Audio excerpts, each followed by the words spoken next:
Hello दोस्तों, मैं Rintu Kumar Ranjan target champion में आप सभी का स्वागत है। आज का टॉपिक्स अक्षांश और देशांतर है। हालांकि मैंने पहले भी वीडियो इसका बना चुका हूं, भारत की स्थिति एवं विस्तार का। ये जो टॉपिक्स है अक्षांश एवं देशांतर, ये विश्व भूगोल का टॉपिक्स है, लेकिन हमने इसको उचित समझा इसी में पढ़ाना, भारतीय भूगोल में ही इसको मैं उचित समझा, क्योंकि बहुत अक्षांश और देशांतर का जब शब्द का यूज करता हूं तो बहुत का कंफ्यूजन होने लगता है। इसलिए मैं सोचा कि इसको भारतीय भूगोल में ही समाहित करके मैं पढ़ा दूं। तो आइए मैं विषय वस्तु पर आता हूं। तो सबसे पहले हम अक्षांश की बात करते हैं। तो अक्षांश कहते किसको हैं? कोई भी शब्द को समझने के लिए सबसे बड़ी बात है परिभाषा उसका। अक्षांश किसे कहते हैं? तो अक्षांश विषुवत रेखा के समांतर खींची गई रेखा को अक्षांश कहते हैं। तो विषुवत रेखा क्या है? तो ये 0 डिग्री है। ये 0 डिग्री जो पृथ्वी को दो भाग में जो रेखा काटती है उसको 0 डिग्री अक्षांश कहते हैं। इसी को विषुवत रेखा कहते हैं। तो जो विषुवत रेखा के जो समांतर खींची गई रेखा है, हमने यहां भी लिखा है, ये है 0 डिग्री, इसको विषुवत रेखा कहते हैं। तो इसके समांतर जो रेखा खींची गई है उसे अक्षांश रेखा कहते हैं। विषुवत रेखा पृथ्वी को दो भाग में बांटती है। विषुवत रेखा जो है पृथ्वी को दो भाग में बांटती है। देखिए ये बीचों बीच जो रेखा है ये दो भाग में बांटी, एक उत्तरी ध्रुव और एक दक्षिणी ध्रुव की तरफ रेखा बांटती है। 0 डिग्री अक्षांश को ही हम लोग विषुवत रेखा कहते हैं। 0 डिग्री अक्षांश को ही हम लोग विषुवत रेखा कहते हैं। विषुवत रेखा सबसे लंबी अक्षांश रेखा है। देखिए यहां देखने से भी सबसे पहले ये देखिए, अगर हम यहां ऐसे ले रहे हैं 0 डिग्री तो सबसे ज्यादा लंबाई अक्षांश ये होगा। सबसे ज्यादा अगर लंबाई देखेंगे तो ये 0 डिग्री यहाँ विषुवत रेखा होगा। इसके बाद धीरे धीरे ये वृत्त क्या हो जाएगा, धीरे धीरे गोल होता है। जब गोल होता जाएगा तो धीरे धीरे इसकी दूरी भी क्या होती चली जाएगी, कम होती चली जाएगी। तो इसलिए विषुवत रेखा सबसे लंबी अक्षांश रेखा। सबसे लंबी अक्षांश रेखा कौन सा है? विषुवत रेखा। 23.5 डिग्री उत्तरी अक्षांश को कर्क रेखा कहते हैं। 23.5 डिग्री उत्तर की तरफ इसको कर्क रेखा कहते हैं। और 23.5 डिग्री दक्षिणी अक्षांश को हम लोग मकर रेखा कहते हैं। दक्षिणी अक्षांश को मकर रेखा कहते हैं। अब छोटा छोटा फैक्ट है, 66.5 डिग्री उत्तरी अक्षांश को हम लोग उत्तरी उपार्कटिक कहते हैं। 66.5 डिग्री दक्षिणी अक्षांश को हम लोग दक्षिणी उत्तरोत्तरवृत्त कहते हैं। अब प्रत्येक अक्षांश के मध्य की जो दूरी होती है, यानी कि ये यहां से यहां, ये हुआ 0 डिग्री, ये हुआ 0 डिग्री, ये 23.5 डिग्री। फिर यहां से मान लीजिए प्रत्येक अक्षांश की जो ये 0 डिग्री हुआ होगा, कभी 1 डिग्री हुआ होगा, 2 डिग्री हुआ, तो प्रत्येक अक्षांश के जो बीच की दूरी होती है वो 111 किलोमीटर होती है। अक्षांश रेखाएं, ये रेखाएं न होकर ये पृथ्वी के चारों तरफ से घेरती है। ये रेखा नहीं है, ये पृथ्वी को चारों तरफ से ऐसे रहती, ऐसे घूमती। और जो 23.5 डिग्री अक्षांश है यही भारत के बीचों बीच गुजरती है। मैंने पिछले क्लास में भी चर्चा कर दिया है, भारत की स्थिति में विस्तार में भी इसका चर्चा किया था। और कुल अक्षांश जो है 90 प्लस 90 प्लस 1 इक्वल टू 181। कैसे हुआ ये? तो 0 डिग्री के इधर ऊपर तरफ 90 रेखा और इधर नीचे 90, तो कितना होगा? 90 plus 90 equal to 180। 180 plus 0 degree अक्षांश, 0 डिग्री अक्षांश तो 1 हुआ कि नहीं? तो 90 प्लस 90 प्लस 1 इक्वल टू 181। तो कुल अक्षांश की संख्या कितनी होती है? 181। तो फिर से एक बार रिकॉल करते हैं। अक्षांश क्या है? तो समांतर, यानी कि हम इसको ऐसे भी कर सकते हैं, पश्चिम से पूरब की ओर मिलाने वाली काल्पनिक रेखा को अक्षांश कहते हैं, या विषुवत रेखा के समांतर खींची गई रेखा को अक्षांश रेखा कहते हैं। अब विषुवत रेखा पृथ्वी को दो भाग में बांटती है। 0 डिग्री अक्षांश को विषुवत रेखा कहते हैं। विषुवत रेखा सबसे लंबी अक्षांश रेखा होती है। 23.5 डिग्री उत्तरी अक्षांश को हम लोग कर्क रेखा कहते हैं और 23.5 डिग्री दक्षिणी अक्षांश को हम लोग मकर रेखा कहते हैं। और 66.5 डिग्री उत्तरी अक्षांश को हम लोग उत्तरी उप आर्कटिक रेखा कहते हैं। 66.5 डिग्री दक्षिणी अक्षांश को हम लोग दक्षिणी ध्रुव वृत्त कहते हैं। और प्रत्येक देशांतर की जो बीच की दूरी होती है वो किलोमीटर में होता है, कंफ्यूज नहीं कीजिएगा, मीटर का नहीं समझिएगा, किलोमीटर होता है। 111 किलोमीटर होता है। अक्षांश रेखाएं न होकर पृथ्वी की चारों तरफ से घेरती है। ये रेखाएं नहीं है, अक्षांश जो है रेखाएं नहीं, ये पृथ्वी ऐसे घेरती है, ऐसे 3D फिगर में चलिएगा, समझ के चलिएगा। इसके बाद किसी क्षेत्र की अगर जलवायु कैसा जलवायु होगा तो उसका निर्धारण कौन करता है? तो अक्षांशीय अवस्थिति करती है। किस अक्षांश पर वो क्षेत्र स्थित है उस कारण वहां की जलवायु भी वैसा वैसा प्रभावित होगा। और अगर कुल अक्षांश की बात करते हैं तो कुल अक्षांश इक्वल टू 181।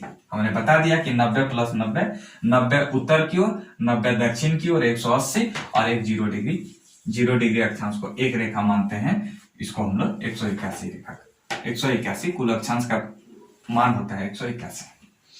अब हम आते हैं देशांतर की ओर।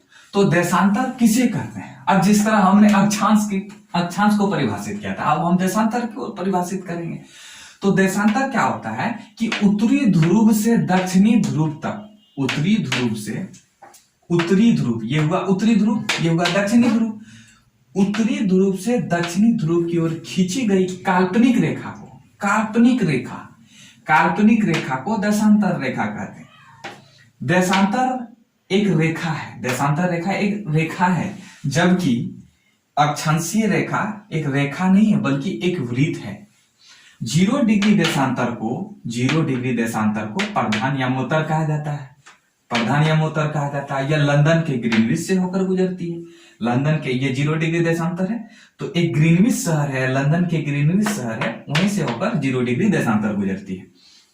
अगर कुल देशांतर की बात करें तो कुल देशांतर 180 इधर, 180 इधर, 360 डिग्री, 360 देशांतर होती है।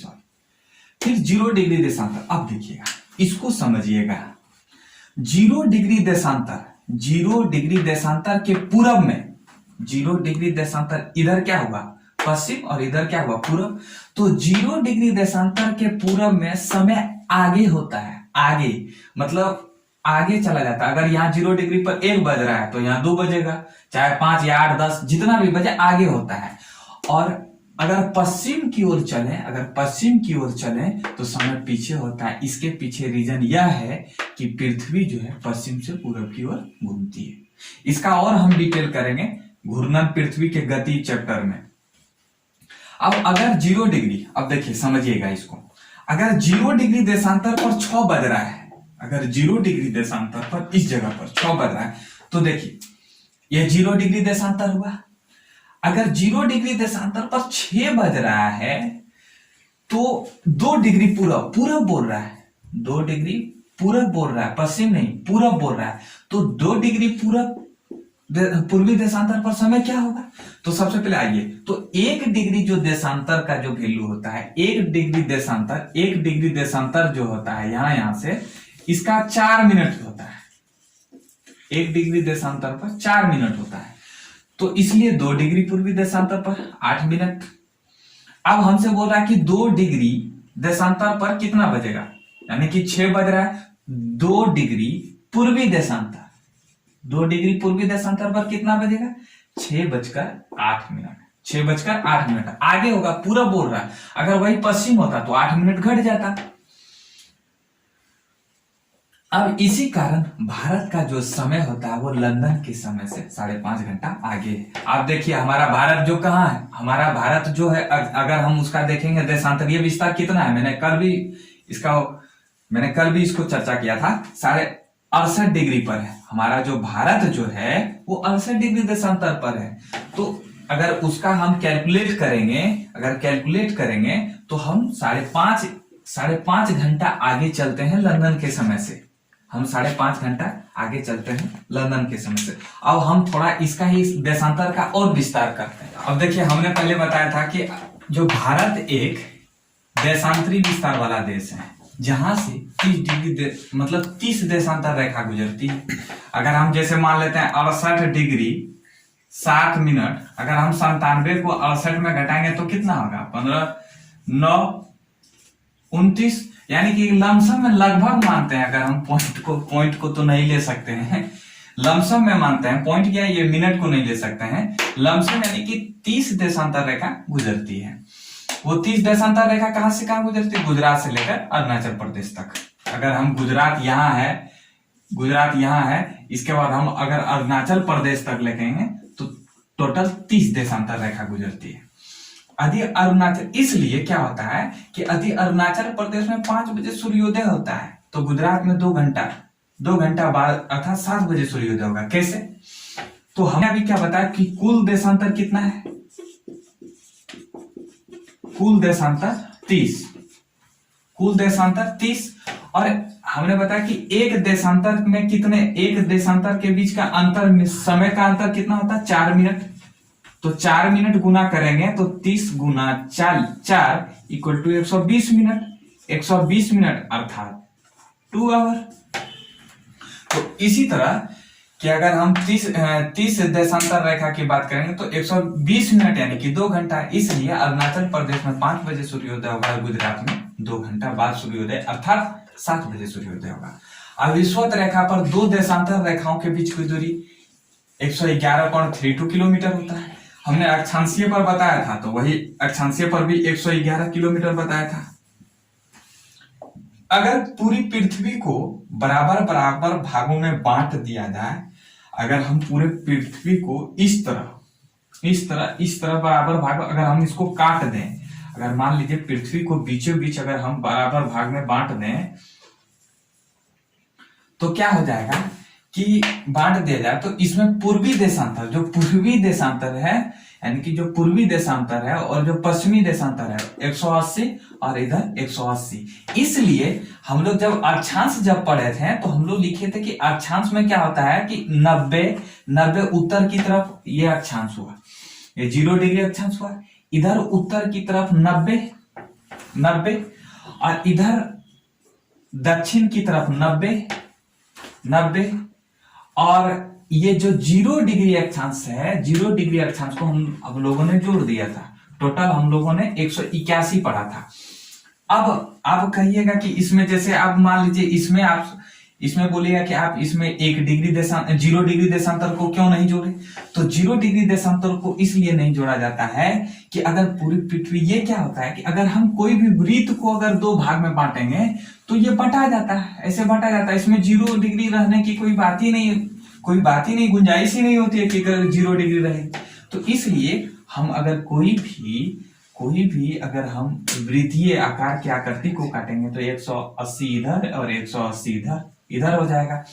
तो टोटल मिलाकर कितना हो जाएगा? 360। इसमें 361 नहीं होगा, इसमें टोटल देशांतर जो हो जाएगा 360 हो जाएगा। इसलिए कहा अगर पूरी पृथ्वी को बराबर बराबर भागों में बांट दिया जाए तो इसमें पूर्वी देशांतर रेखाओं की संख्या 180 और पश्चिमी देशांतर रेखाओं की संख्या भी 180 होगी। कैसा लगा दोस्तों मेरा वीडियो? अगर अच्छा लगा तो शेयर कीजिए, सब्सक्राइब कीजिए, और कोई भी चीज को अगर ये जैसे ही मैंने अक्षांश और देशांतर को पढ़ाया तो अगर आज पढ़ाया तो आज ही उसको खत्म कर डालिए, उसको कल के लिए मत छोड़ दीजिए, क्योंकि एग्जाम भी अभी नजदीक आ रहा है। तो इसलिए अक्षांश और देशांतर को फुल एंजॉय करके पढ़िए।